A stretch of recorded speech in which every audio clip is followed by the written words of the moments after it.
It's me again. Hi, Joanne here.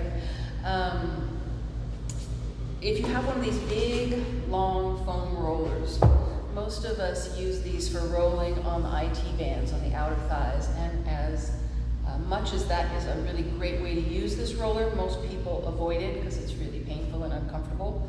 Do know that you can buy softer rollers. There are these marbled ones. The material has sort of a marbled design on it, and you get them on Amazon. I'm sure there's other places that sell them too, but they're about $30 to $40. They're softer, so if you do use it for the ITs and you find it's just too painful and that's why you don't use it, you might think of investing in one of those. But if you have one of these really firm ones, I'm going to show you a couple ways to use it that are actually, I think, quite pleasant. So the first one is the buttock muscle. Big, strong muscle. The hard part about this is you do have to sit at kind of a weird angle. So I'm not facing the camera.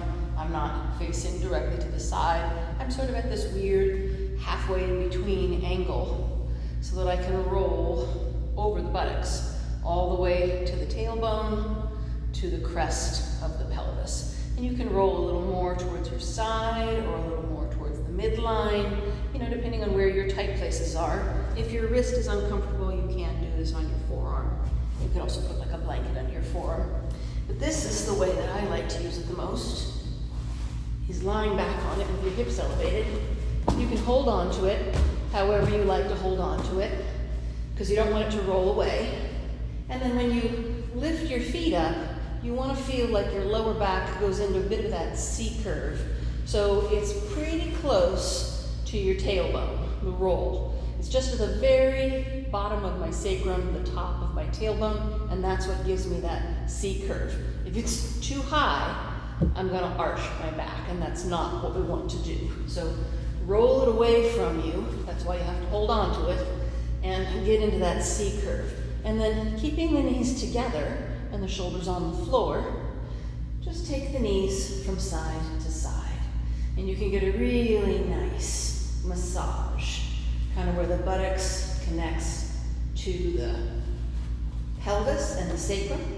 So you can I adjusted myself. I rolled a little bit higher on my back, a little closer to the top of my sacrum, so that I could really get those attachment connections. And you can let the knees come apart, but I think it's nicer when the knees are together. And then you can also do a little leg extension, assuming that both shoulders can stay down and that this stretch isn't too intense on the back. Extending the leg will put a lot more stress on the lower back, so if you have lower back problems, keep your knees together, don't straighten your legs.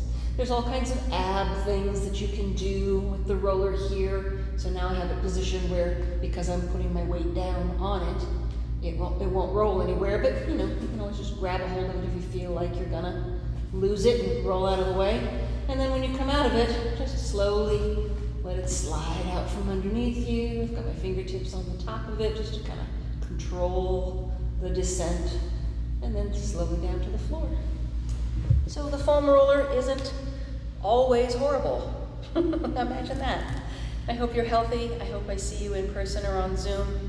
Feel free to contact me about privates at wholebodyyoga@gmail.com. Bye, everybody.